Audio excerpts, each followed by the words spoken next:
A god was born in a Photoshop thread in 2009. He has no scripture, no church, no founder who believes in him, and yet millions perform his rituals. This is Slenderman, and he is not a story. He is a sensory hack. Here is the mechanism. Creepypasta rituals don't ask you to believe, they ask you to do. Stand in the dark, whisper the name, photograph the empty hallway. The act manufactures the dread before your conscious mind consents. Your nervous system reacts, your belief follows.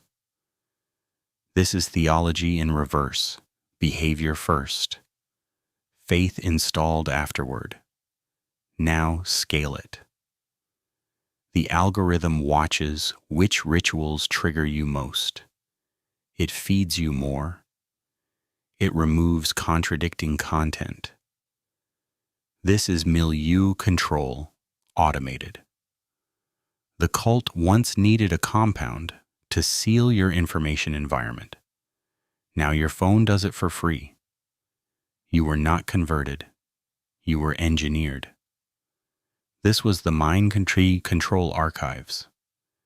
In June 2009, on a forum called Something Awful, a user named Eric Knudsen posted 2 doctored photographs, black and white, children in a playground, and behind them, a tall, faceless figure in a dark suit. It was a contest entry, a joke, a craft project. Within 72 hours, the figure had a name. Within a year, he had mythology, rules, and rituals.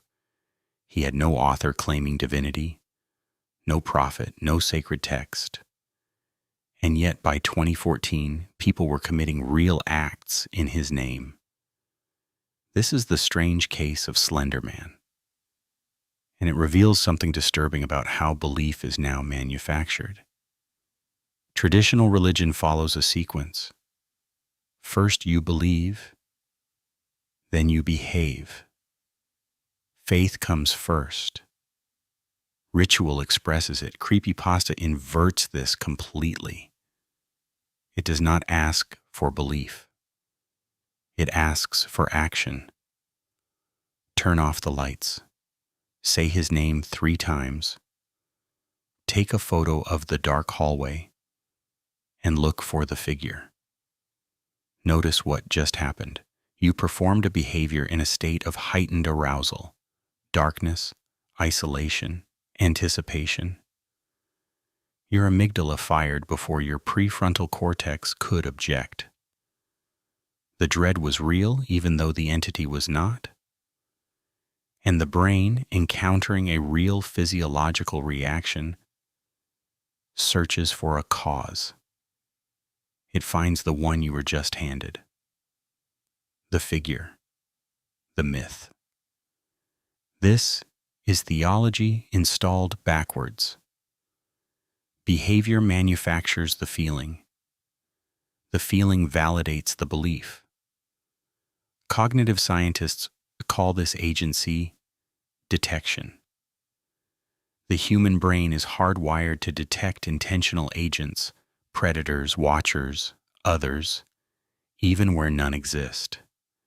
In our evolutionary past, assuming the rustle in the grass was a tiger cost you nothing if you were wrong, and saved your life if you were right. So we are built to over-detect minds in the dark. Creepypasta rituals weaponize this. The empty hallway, the peripheral glimpse, the faceless silhouette. Faceless, specifically, because a blank face invites your visual cortex to project features onto it. You are not seeing the entity, you are completing it. The ritual supplies the conditions. Your own nervous system supplies the god. Now we arrive at the modern escalation. In 1961, The psychiatrist Robert J. Lifton studied coercive systems. He identified 8 techniques of thought reform. The first was milieu control, total control of an individual's information environment. Cults achieved this with physical isolation, a compound, a commune, severed contact with the outside world. Inside the milieu, only certain ideas were available. Contradiction was filtered out at the gate. This required enormous effort. Walls, guards, constant human labor. The algorithm does it automatically. A recommendation engine has one objective: predict what holds your attention.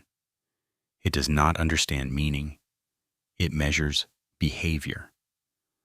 When a dread ritual video makes you pause, rewatch, or comment, that is a signal. The system does not know it is feeding you fear. It only knows the fear works. So it serves you more and more. And it quietly stops showing you the content that didn't engage you, including the content that would contradict the spiral. This is milieu control without a compound.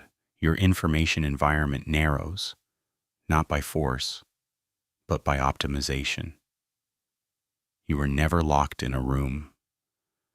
The room assembled itself around you, one recommendation at a time. Here's the unsettling synthesis. Slenderman behaves like a sentient entity, not because he is conscious, but because the system around him acts as if he is. He reproduces, he adapts, he mutates across thousands of retellings. Each version that triggers stronger engagement survives and spreads. This is selection pressure. This is evolution. The myth that scares you best is the one the algorithm promotes. So the entity appears to learn what frightens you, because the feedback loop sculpts it toward exactly that. No author, no intent, and yet a thing that grows, hunts attention, and refines itself.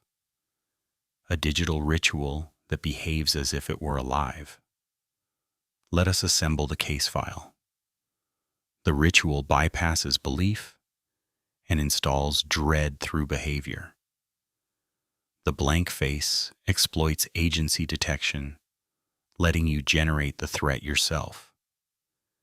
The algorithm automates Lifton's milieu control, sealing your information environment for free. And selection pressure makes the myth evolve toward maximum effect.